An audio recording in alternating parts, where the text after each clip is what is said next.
Are you all set?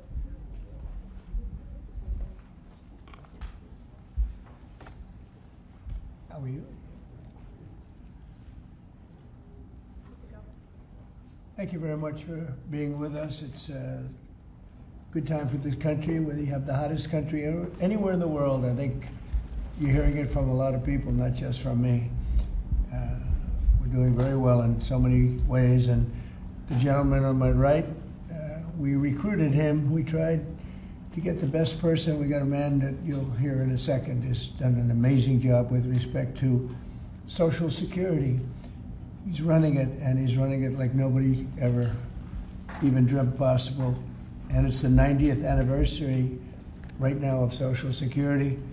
So today we celebrate that 90th anniversary of one of the most significant pieces of legislation ever signed into law, the Social Security Act of 1935, and we're going to make it stronger, bigger, and better. Really doing a job. In the campaign, I made a sacred pledge to our seniors that I would always protect Social Security, and under this administration, we're keeping that promise and strengthening Social Security for generations to come. You keep hearing stories that in 6 years, 7 years, Social Security will be gone, and it will be if the Democrats ever get involved, because they don't know what they're doing. But it's going to be around a long time with us. Very much, you'll be surprised to hear some of the numbers. I'm delighted to be joined by the Commissioner of the Social Security Administration, Frank Bisignano. Oh, in the world of business, in fact, I wrote some of the little things down that he's had an amazing, he was Chief Operating Officer of JP Morgan Chase. He worked for Jamie Dimon. And Jamie Dimon said that he was amazing. So think of that, Chief Operating Officer, JP Morgan Chase, had a storied career. Then he went to First Data. For those in the business, you'd know it's the largest payment company anywhere in the world. And worked for Henry Kravis, and it was in big trouble. He took it over as CEO. He made it incredible. They merged with Fiserv, and he became CEO of that, and that became extremely successful. I was in Milwaukee. I guess they have the Milwaukee Arena, and where we had some good success and some good speeches. But he's a really legendary guy, and he wanted to do this. I mean, he just wanted to straighten out Social Security because he loves our country. And what he's done in a few months is amazing. Almost 60 million American seniors rely on Social Security for peace of mind and a life of dignity and retirement. These Americans paid into the system, and they deserve leaders in Washington who are going to protect the benefits they've had and protect Social Security. Under Biden, Social Security went down like nobody's ever seen it, deteriorated. There's never been anything like it. The 4 years of Biden were very, very destructive. It couldn't have gone on much longer. Social Security was going to be destroyed. It was being destroyed. The average call wait time reached an all-time high of more than 42 minutes. Field office wait times were at 32 minutes, which is unheard of, and the disability claims backlog was the longest ever in recorded history. In other words, it was run just like the country was run. It was run really badly. But I'm pleased to report that under our leadership, and Frank in particular, the changes he's made and what he's done is sort of a miracle. Sort of like what happened with the country as a whole. Field office wait times are now down 30% since last year, and it looks like it's going to a total record number. And the record was set in a long time ago when the world was a lot different place. We're going to beat that record. Call wait times are down 73% while serving twice as many customers per day. The disability claims backlog is down 26%, and seniors now have 24/7 online access to their accounts, which they never had before, whereas under Biden, the website was down 29 hours a week for maintenance purposes. It was essentially not open very much. They were always maintaining it, but they didn't know what the hell they were doing. They had a person running that had no idea what they were doing. Among my very first acts was to order all government employees to return to the office or be removed from the job, which means our Social Security offices are now open for full business hours 5 days a week.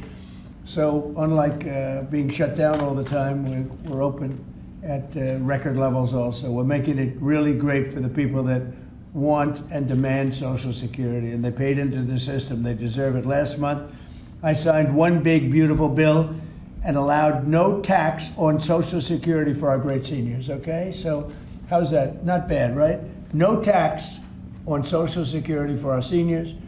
And to protect our benefits, we've already kicked nearly 275,000 illegal aliens off of the Social Security system. These are people, many of them have already left the country, and yet we were sending them checks all the time.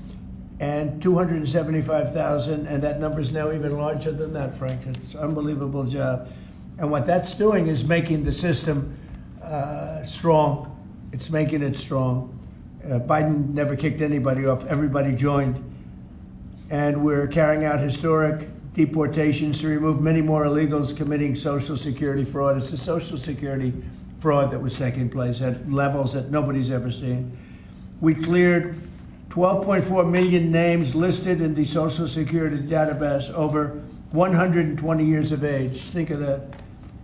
So we had 12.4 million names where they were over 120 years old. Is that right? That's a hell of a statement. I have a feeling, Dan, that's not really gonna, that really didn't happen, did it? So you have 12.4 million names listed in the Social Security database that were over 120 years of age, meaning you were breaking records, because I've never heard of anybody at 125. There were nearly 135,000 people listed who were over 160 years old, and in some cases getting payments. So somebody's getting those payments, and we're after that. We're also fighting the menace of inflation to make life more affordable for American seniors, and we've ended Biden's inflation nightmare. So we had the worst inflation in the history of our country, and now our inflation is down to a perfect number, a beautiful number, hardly any at all. And yet our country is taking in tens of billions of dollars and trillions of dollars, actually trillions of dollars in tariffs. You know all about it. It's been amazing. They say, why are we taking in so much money? Last week they found $29 billion and they couldn't figure out where it came from. I said, check the tariff shelf. And they said, how did you know that's where it came from? We're taking in billions and even trillions of dollars in tariffs, paid by other countries who, frankly, were taking advantage of us for many, many years. And they were doing that to us, but our people didn't know it. We didn't have smart business people.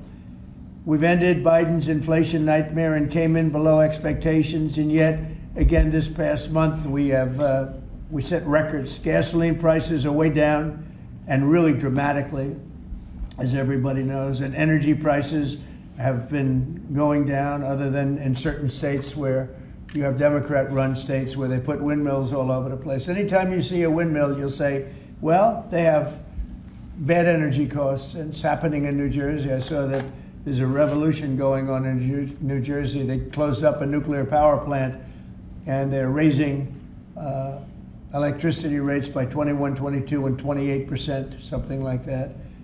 And you're going to have a new governor in New Jersey. I tell you what, you have a good man running in the Republican Party.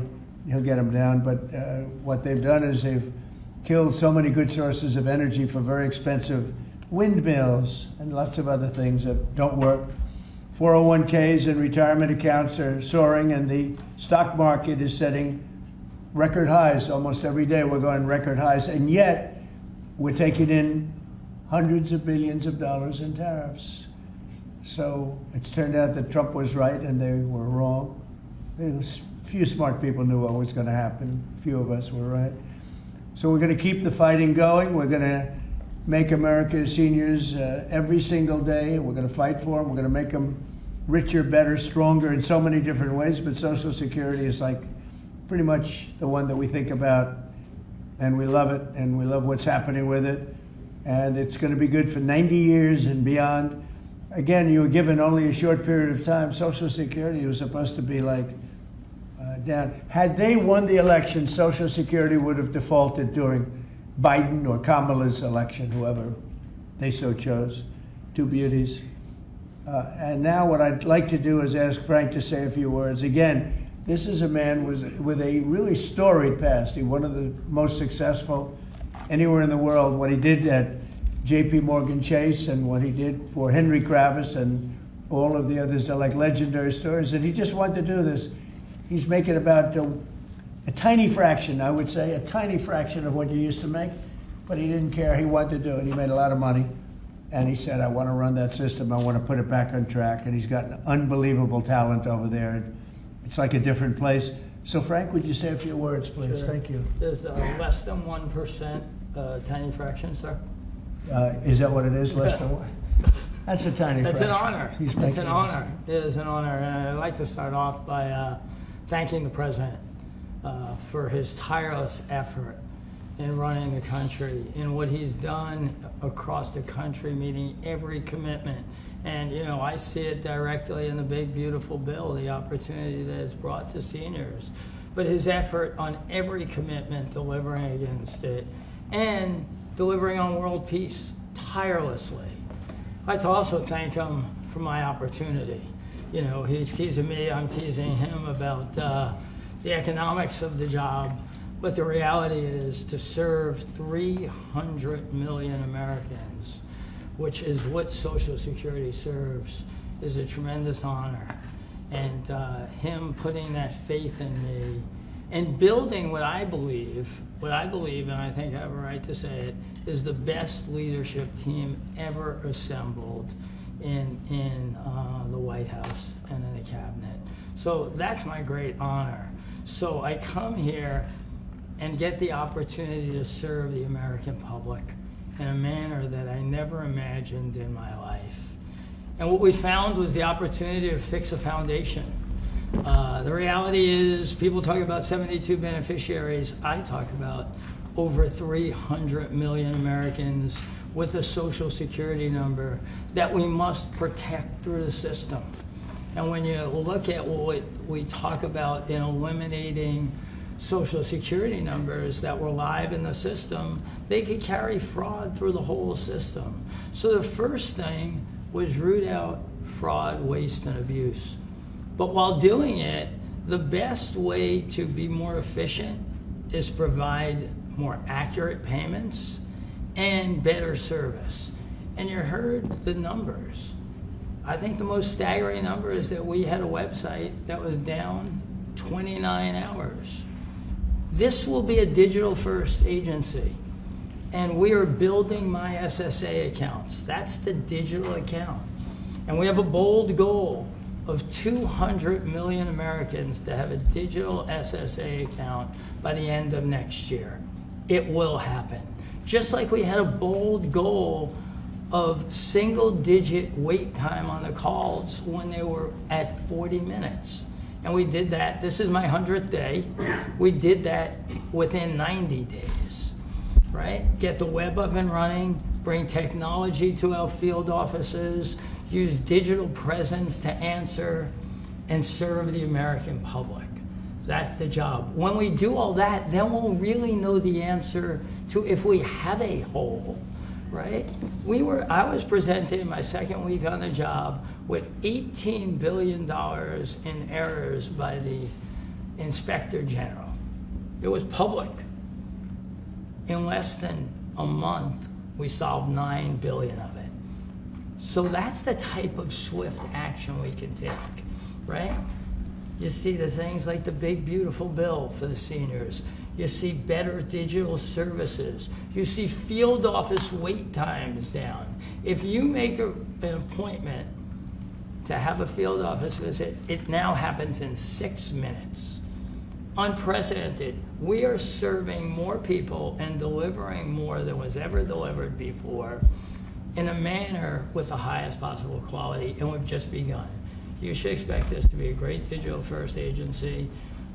My commitment to make this happen is as deep as the President's commitment to make the world a great place. And you see the fabulous job happening here across America and what he's doing in the world.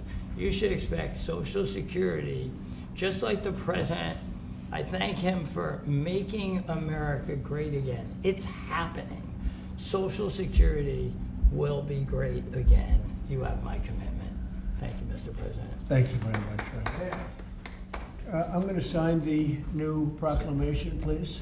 Sir, this is a proclamation both commemorating the 90th anniversary of the Social Security Act, the signing of the Social Security Act, and also the incredible accomplishments of your administration fixing and promoting and safeguarding Social Security. And it also obviously mentions the fact that as part of the One Big Beautiful Bill, a vast majority of our senior citizens are no longer paying taxes on their Social Security benefits as you promised in your campaign and as you delivered for the American people. That's a big factor, isn't it? Huh? Yes, sir. That's great. I think they're very happy about it, too. They're very happy about a lot of things. Good job, Frank. Thank you, sir. And Frank has brought with him some of the most talented people in business, and that were making, again, they were making a lot of money, but they made a lot of money. They had money they didn't have to make anymore, and they just want to do this. They want to have our country become strong and good, and that's what's happening. And we're doing that in a lot of locations, a lot of areas. You deal with some of the people that are commissioners, that are secretaries of state, secretaries of treasury and of commerce, people that were really, really successful people, and they gave all that up to make a very small amount of money. They don't even consider it a fraction. You say 1%, less than 1%. That's pretty good. That's a big pay cut. But Frank is one of the most outstanding of all. His career has been incredible, and you just have to look at what happened at J.P. Morgan Chase and look at what happened with First Data. First Data was the biggest company of its kind in the world, but it was not going to make it. He went in, and it became a tremendous success. And merged into another company, and he became the head of that company. Then he said, let me go save Social Security. Because as big as that stuff is, it's small potatoes compared in terms of numbers, right? In terms of numbers, these are big numbers. Government numbers are big numbers. So I want to thank everybody for being here, but I'm really proud of you, Frank. And here's your proclamation, and let's take a look at what that looks like. Signed by the human hand. For a change. That's good, right? Do you have any questions for Frank? How about questions for Frank? Mr. President. For Frank? Mr. President? Yes, on Social Security. Please. First and foremost, this was a major campaign promise that you had. 2023, it was one of the first Agenda 47s that you put out. It was titled, We Must Protect Medicare and Social Security. Why was this important for both of you to get done, and given the fact that it'll impact millions of lives? Well, it was very important to me because I knew how Social Security, I've been hearing about it for years, long before I came to office, that it was really going to die very shortly, and I had to put somebody outstanding in. And we were talking. I was talking to him on a business sense once, and I said, "This guy's amazing." And he said, "I'd love to help you with Social Security because it's sort of what he does. You know, he takes troubled entities and turns them around." And he did some of the biggest messes in the world, and Social Security in a certain way, I guess, you reported it all the time. In 4 or 5 years, it's going to go bust, but not anymore, it's not. And he's got it turned around so well. The proclamation helps. All of the things we've done help. And he's finding such tremendous fraud where we have illegal aliens. We have people that don't even exist on Social Security now. They don't exist. And what it does, it makes it totally secure and powerful for the people that are on it and need it. And we're very proud of the job he's done, one of the best. Kara Castro from Lindell TV. How are you today, sir? Democrats like Bernie Sanders and Elizabeth Warren continue to peddle the lie and the claim that you're trying to cut Social Security, despite your repeated promises to protect it. Why do you think they keep pushing this misinformation and literally terrorizing the elderly in America that sadly keep watching the very misleading mainstream media? I love your question. I should have called you almost first, but I love his questions also, always. But it's such a good question. It's so vicious what they do. Elizabeth Warren said she was an Indian. We call her Pocahontas. She's a liar. She lied her whole career. Based on the fact that she was an Indian, she was able to get into certain colleges, get certain jobs, get into certain universities to work there. She's a liar and a mean person. She's a nut job. I watched her the other night. She's all hopped up endorsing a communist in New York City. And she was all excited and jumping up and down. She's got to take a drug test. She really does. She's got to take a drug test. There's no way somebody can act that way and be normal. What she's done to our financial institutions, he destroys people. You know that you had a lot of great banks in the Midwest and banks that loaned to farmers and others, and they went out of business. She put them out of business. Stone cold mean. Banks that were open 150 years, family banks that supplied the farmers and manufacturers and others, and she put them out of business. She's a mean, horrible human being. Bernie Sanders is Bernie Sanders. I don't mind him so much. He's just a liberal guy, very liberal guy. He's a wacky guy. He's still sharp. I got to tell you, you know, he's 86 or 87 or something. He's still sharp. You compare that to Joe Biden, it's, you know, sort of what happened. So I don't mind Bernie Sanders. With him, you know what you're getting. You're getting a guy, he's a nasty guy, but he's somebody that, I don't know if I call it a fastball, but he's able to throw the ball pretty well. He's okay. I watched him the other day. He was totally on the opposite side of things. I will say this, the biggest issue right now, and an issue that's really taken hold, is crime, stopping crime in the cities, and the Democrats are fighting the stopping of crime. So I think that's like men playing in women's sports is okay, or transgender for everybody, okay. But this is a bigger issue. This is the biggest of all issues. Crime is rampant in D.C. It's rampant in our generally blue-run cities, and they've got to do something about it, or they're never going to win another election. And instead of calling me a dictator, they like to say Trump's a dictator. Trump's a dictator. Well, I had calls from many, many friends, including Democrats. I have a lot of Democrat friends, but they're normal people. And they were thanking me so much for what I'm doing in D.C. They feel so safe already. And you know, at the border, we had 0 people come in, and this is done by a liberal group. They're the people that do it. I have nothing to do with it. 0 people in 3 months. We had 0, 0, and 0 for 3 months. And last year we had millions of people pouring in from all countries, from jails, from drug addicts, gang members, drug dealers by the thousands and thousands. 11,888 murderers, half of whom committed more than one murder. They flowed into our country, and for the last 3 months we had none. And I didn't get, remember when Joe Biden used to always go, I need legislation, I had no legislation. I just said we're closing the borders, and the whole world understood it because they respect your country again. They really respect this country again. They didn't respect it. When he said it, it didn't mean anything. But now they know it meant a lot. And Mexico does what we tell them to do, and Canada does what we tell them to do, because we had the 2 borders. We have the northern border, the southern border, and they were both horrible. But now it's some people say it's a miracle. Well, what Frank has done with Social Security also is something very special. But what we're doing with crime, which will be your next question, I guess, that's because everyone's they're afraid. Half of the people here, maybe all of the people here, most of you live in D.C., you are petrified to go out.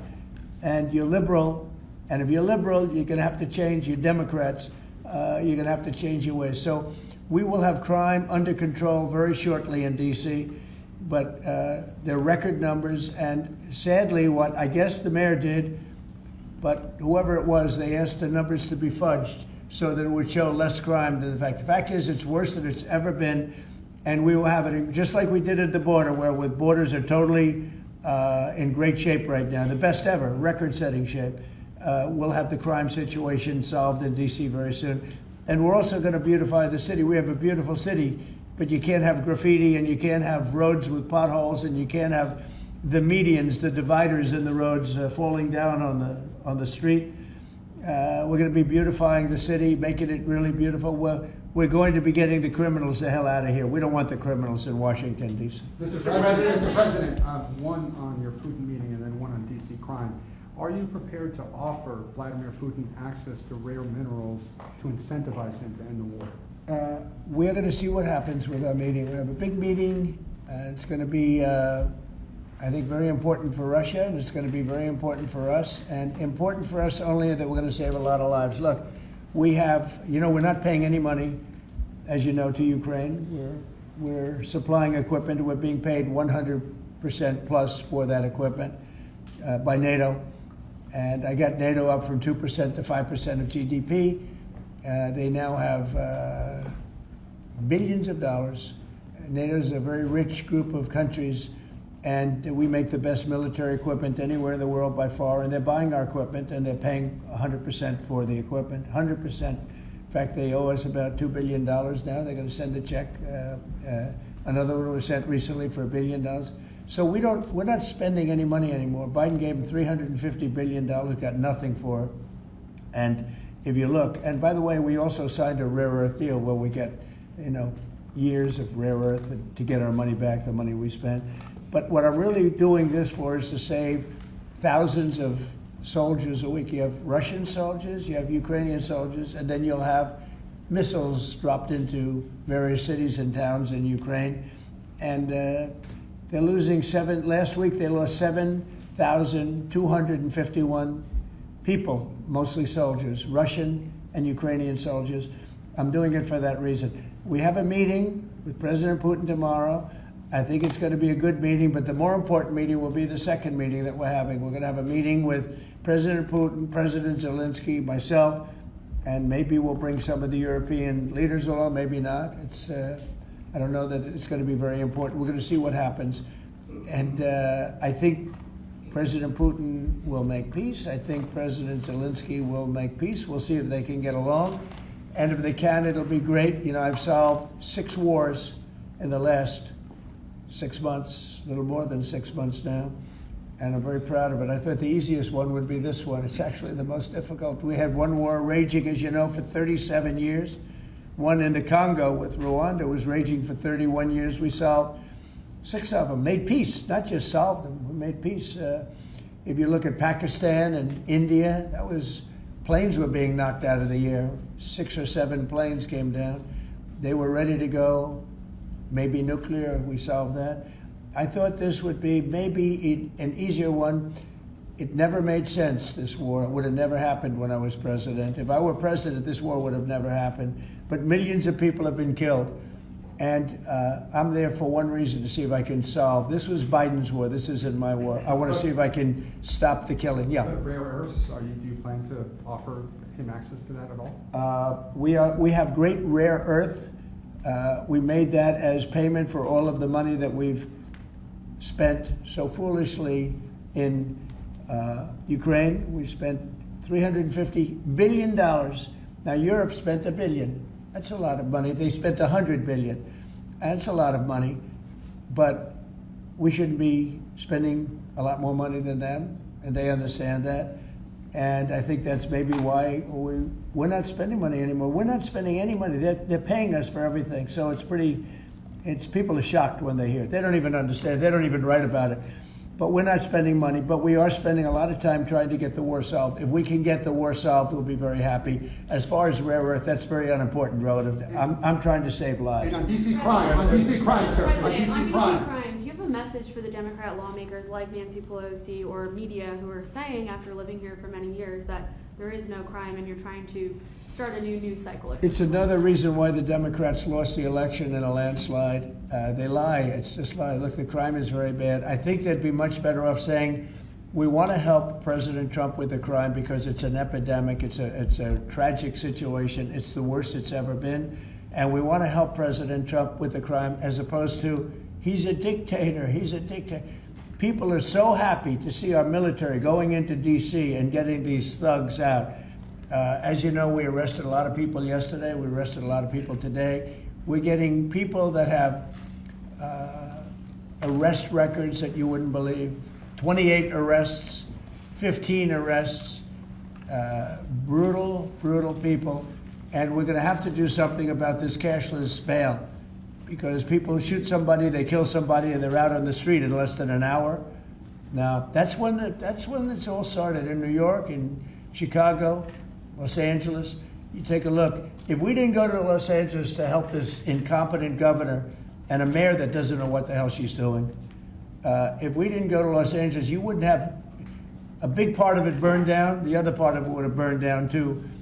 You would have not had, I don't think you would have been able to have the Olympics. We have the Olympics. I have a lot at stake with that, because I'm the one that got the Olympics. I got it in my first term. And I was saddened because I got it for what would be my third term, okay, which turned out to be second term. And the Olympics, it's a great honor, but I felt badly because I said I won't be president when the Olympics came. Well, through circumstance, I am president. I want to make sure the Olympics is great, the World Cup is great, and the 250, maybe the most important of all, is the 250-year celebration is great. So what's happening is we will work very hard. You would not have had, I don't believe that if I didn't send in the troops, I don't think you would have had Los Angeles in condition to have the Olympics. I think you would have had to tell them, I'm sorry, you're going to have to go someplace else.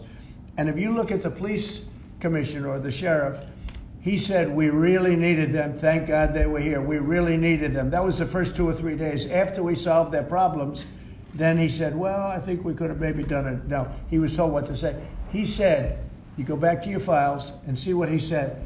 He said, thank goodness they came. If I didn't go and put our military there, or National Guard in that case, and we'll go military if we have to, but the National Guard went there. They were very effective. If we didn't do that, I don't think you would have had the Olympics in Los Angeles. The place would have been just like the 25,000 houses that burned down, where, by the way, the governor ought to focus on getting their permits. You know, the federal permits are given. Those are the hard ones, and they were given a long time ago. People can't rebuild the house because they can't get permits from the state and the city, and they ought to focus on that because it's very upsetting. I went there right after the fires. I walked the streets, and I met a lot of great people that want to rebuild their homes. We took care of it from the federal standpoint, but they're not taking care of it from the city standpoint, the mayor and the governor. They're not getting their permits. They can't build their houses. Mr. President, on DC crime. Go ahead, please. Mr. President, thank you. Do you think this summit and the incentives for peace you are putting on the table could end up rewarding Putin for his invasion of Ukraine? And what kind of signal do you think that could potentially send to other aggressors? No, I don't think it's a reward. I think that what we have is a situation that should never have started, should have never started. It didn't start under me, and for 4 years it wasn't even discussed. And I could see it was going to happen after I left. I could see what was happening. Everything that we did was wrong. Everything that was done was wrong. Everybody's to blame. Putin's to blame. They're all to blame. This is a war that would have never happened. Mr. President, on DC crime, sir. The other question on LA, Mr. President, earlier today, the Washington, D.C. police chief issued an executive order allowing metropolitan police officers conducting traffic stops to notify federal immigration and customs enforcement about undocumented immigrants that they encounter. Yet the city has a long-standing pro-immigration policy, including allowing non-citizens to vote in local elections. Which is ridiculous. And limiting cooperation with federal immigration agencies. Right. Did your administration pressure the D.C. police chief to review and repeal these policies? And will you require other cities to roll back similar policies to avoid possible federal takeover of local law enforcement? So what you're saying is that it was a very positive thing. When they stop people, they find they're illegal, they report them, they give them to us, etc. That's a very positive thing. I have heard that. It just happened. That's a great step. That's a great step if they're doing that. Yeah, I think that's going to happen all over the country. We want to stop crime. I think if the Democrats aren't strong on this issue, they won't be able to do it. I think this is a bigger issue than all of the other ridiculous things that they, like open borders. Well, open borders is bad. Open borders has caused a lot of this problem, allowing millions and millions. I think 24 million people were allowed to come into our country. Many of these people from prisons, from jails, from mental institutions. This was the Biden policy. And I don't believe it was him. He was never there before. It was the people that encircled this very beautiful desk, the Resolute desk. Radical left lunatics who were smart, but radical left. And I'm very happy to hear what you just said, because I've heard that. And Mr. President, on LA, if I may, the mother of a 15-year-old California boy who was briefly detained at gunpoint in a case of mistaken identity. The LAUSD superintendent says that surveillance video shows armed agents wearing police and border patrol insignia. Given the National Guard, the Border Control, ICE agents, they're not trained in local policing. What specific steps are you taking to ensure that young people are not put in harm's way with these types of operations? Yeah, what they are trained in is common sense, and they're very tough people. and they have great common sense, and they are highly trained. I heard the mayor of L.A. was saying, "Oh, they're not trained this way." I heard this character from where was he from? They talk about him as a candidate. He's got no chance. The governor of Maryland. I watched him this morning saying that the governor of Maryland, yeah, they say maybe he'll be a president. He's not presidential timber at all. But I heard him today talking about how the National Guard or the military is not trained in police, but they're trained in common sense, and they're trained in not allowing people to burn down buildings and bomb buildings and shoot people and all of the things. They've done a great job. Again, if we didn't send them, and very importantly, if we didn't send them into Los Angeles, the rest of Los Angeles would have been burned down to the ground. When you look at Minneapolis, I sent them into Minneapolis because the governor wouldn't make the call. If I didn't do that, you wouldn't have a Minneapolis. It wouldn't be, I don't think it would be existent today. You remember the famous scene burning over the CNN anchor's shoulder? He said, everything seems to be very peaceful. And behind him, the whole city's burning down. So you had the whack job governor who ran for vice president and made a fool out of himself. You would have had, I saved that city, I'll tell you, I saved that city. So the bottom line is these are very tough people that are trained in a thing called common sense, and they're also trained in doing what we're talking about right now. And you watch crime stop, but you wouldn't have Los Angeles, it wouldn't be existent today. We would have had to cancel the Olympics if I let that go on. Mr. President, will you pressure Israel to allow journalists into Gaza to cover the humanitarian efforts the U.S. is pursuing? And I'd like to see that happen, sure. Would you pressure? I would like to see it happen. I would be very fine with journalists going in. It's a very dangerous position to be in, as you know, if you're a journalist, but I would like to see it. And on tariffs, Brazil, Mexico, and Latin America are getting closer to China, and they say it's partly because of the tariffs you're imposing those countries. Are you concerned them getting closer to China? No, not at all. I'm not concerned at all. They can do what they want. None of them are doing very well, and what we're doing in terms of economics, we're blowing everyone away, including China. We're doing better than any other country in the world right now. Brazil has been a horrible trading partner in terms of tariffs. As you know, they charge us tremendous tariffs, far, far more than we were charging them. We weren't charging anything, essentially. And Brazil has some very bad laws happening where they took a president and they put him in jail, or they're trying to jail him. And I happen to know the man, and I will tell you, I'm pretty good at people. I think he's an honest man. I think what they've done, this is really a political execution that they're trying to do with Bolsonaro. I think that's terrible. But they also treated us very badly as trading partners for many, many years. One of the worst countries on earth for that. They charged tremendous tariffs, and they made it very difficult to do anything. So now they're being charged 50% tariffs, and they're not happy, but that's the way it goes. Mr. President, on DC crime, sir, on DC crime, are you concerned at all that some federal officers that are helping DC police might be being pulled away from other high priority assignments? Like what? Like what? Terrorism, for example. Oh, really? Terrorism? They'll stop terrorism as part of what they're doing right now. No. The soldiers that we have, first of all, we have plenty of them, long beyond what that you have here.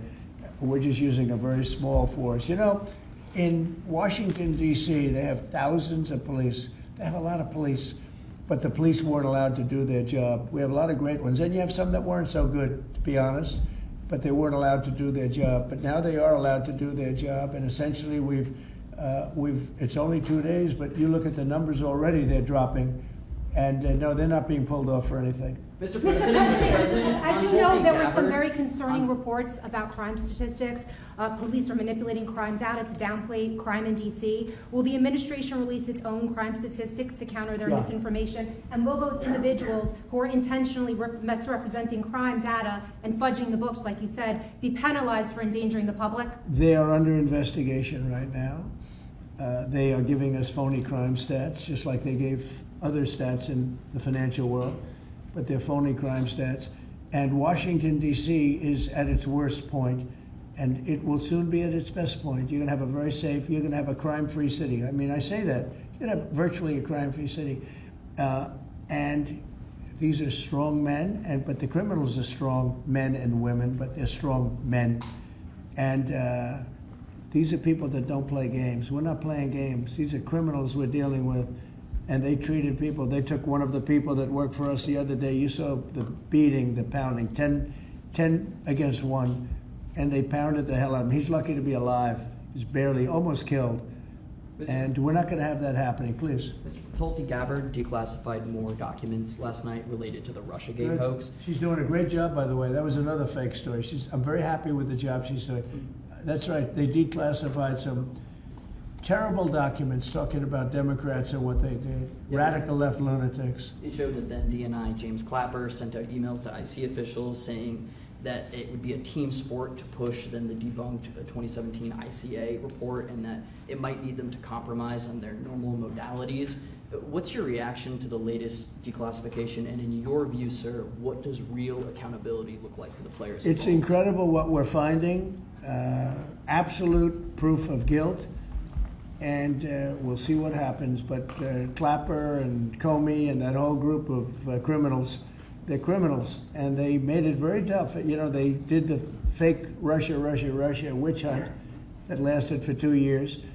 And I got totally exonerated. There was no doubt about it. They should have done it in 1 day, not 2 years. But it was a whole scheme to try and demean Trump so that I couldn't win an election.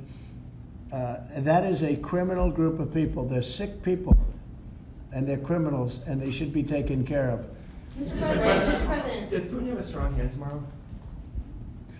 Well, he came to our country, and I heard CNN fake news talking about that was a big win for him.